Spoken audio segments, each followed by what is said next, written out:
السلام عليكم. يلا بينا نعمل اسهل بيتزا فراخ بعجينه خفيفه زي المحلات. اول حاجه نختبر العجينه علشان البيكو ده كان صلاحيته انتهت وما كانش عندي خميره غيرها، بس قلت يلا نجرب ونشوف.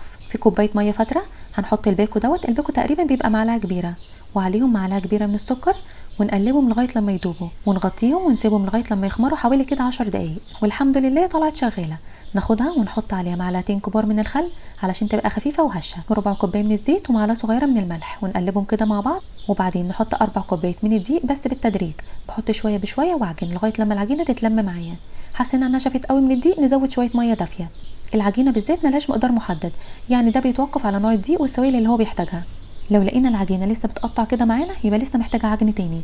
هنلمها ونكورها ونغطيها ونسيبها لغايه لما تخمر في مكان دافي.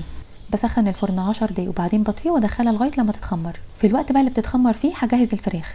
عندي معلقه صغيره من الحاجات دي، ملح وفلفل اسود وبابريكا وبصل بودر وزعتر وكركم، وعليهم نص ليمونه ومعلقتين كبار من الزيت، ونقلبهم كده مع بعض كويس قوي.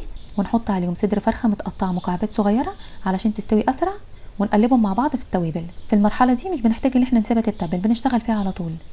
نسخن طاسه كويس قوي وننزل الفراخ على نار عاليه، ونبعدها كده بعيد عن بعضها، ما نحطهاش فوق بعض وما نقلبهاش خالص لغايه لما لونها يتغير من تحت علشان ما تنزلش السوائل اللي فيها وتفضل طريه. اول بقى ما يتغير لونها من تحت نقلبها ونسيبها لغايه ما تستوي. دلوقتي خلاص الفراخ بقت جاهزه. نروح بقى نعمل صوص البيتزا. ربع كوبايه من الزيت نسخنه كويس وننزل عليه ببصله كبيره مفرومه، ونقلب لغايه لما تدبل من غير ما لونها يتغير، وعليهم 3 فصوص من الثوم المفرومين، ونقلبهم لغايه لما الثوم يطلع ريحته من غير ما لونه برده يتغير. ونحط عليهم لتر من الطماطم المعصوره ومتصفيه، ونظبط بقى الملح بتاعه زي ما نحب، وعليهم رشه من الزعتر ومعلقه صغيره من البابريكا. بس البابريكا اللي عندي كانت خلصت فمفيش غير دول، يلا بقى مش مشكله حطيتهم وخلاص. ولو عايزينها حراقه نحط شويه شطه ونسيبها لغايه لما تتسبك. بعد ما اتسبكت نضربها في الخلاط علشان البصل يتفرم وتنعم، ونحط عليها معلقتين كبار من الكاتشب وبس كده خلاص بقت جاهزه. طعمها لوحدها خطيره خطار ما حصلتش. دلوقتي العجينه خمرت، نعقم المكان اللي احنا هنفردها فيه بخل ونمسحه كويس قوي ونرشه بالدقيق، ونقسم العجينه 3 اجزاء او زي ما نحب. باخد جزء من العجينه بفرده كويس قوي ونخلي سمكها رفيع. البيتزا لازم تبقى رفيعه مش تبقى تخينه قد الرصيف. وبعدين نجيب الصينيه اللي احنا هنعملها فيها ونقلبها كده ونحدد المقاس بتاعها. وطبعا عشان اتريقت على البيتزا التخينه النور قطع عليا وانا بصور، فاضطريت اعلي اضاءه الكاميرا علشان التصوير يبقى واضح، او بقى نضغط عليها بسن الصينيه هنلاقيها اتقطعت بسهوله. نرش الصينيه بالدقيق وهناخد العجينه نلفها بالراحه على النشابه ونقلبها في الصينيه علشان ما تتبهدلش مننا، ودي اسهل طريقه ان احنا ننقل العجينه بيها للصينيه. وباقي العجينه بلمها مع بعضها وبعجنها بايدي وبسيبها ترتاح كده شويه، برجع افردها عادي خالص. نحط بقى عليها مغرفه من صوص البيتزا ونوزعها عليها كويس قوي بعد ما بيبرد، ونحط بقى شويه فراخ وفلفل الوان زي ما نحب وزيتون وموتزاريلا، وبرجع احط تاني على الوش نفس الحاجات اللي انا حطيتها من تحت. وبعدين بندخلها فرن متسخن على درجه حراره 250 في اول رف من تحت مش على الارضيه عشان ما تتحرقش، اول رف من بعد الارضيه على طول.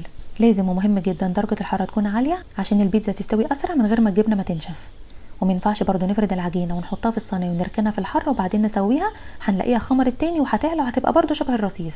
ما هي اللي بتجيبه لنفسها، لازم اقول كده. بعد حوالي من 10 دقايق لربع ساعه نبص عليها من تحت لقيناها احمرت كده شويه وقلب العجينه استوى، نطفي عليها خلاص. الجبنه هتكون طبعا ساحت، لكن لو انتوا عايزين الجبنه تتحمر كده شويه شغلوا عليها الشوايه بس مش كتير علشان الجبنه ما تنشفش. ولو الجبنه نشفت منكم او نوعها مش حلو اللي هي بتنشف برضو بسرعه، نغطيها اول ما نطلعها ونسيبها كده شويه هنلاقيها رجعت تطرى تاني من البخار. وبما ان الجبنه اللي انا استخدمتها بعافيه كده شويه وصحتها على قدها فمش بتمط، لاني ما لقيتش النوع اللي انا بستخدمه دايما، بس في النهايه طعمها ولا على الاخر، واحلى كتير من الجاهزه اللي بيحسسوا عليها وما بيحطوا الحشوه مش عارفه ليه.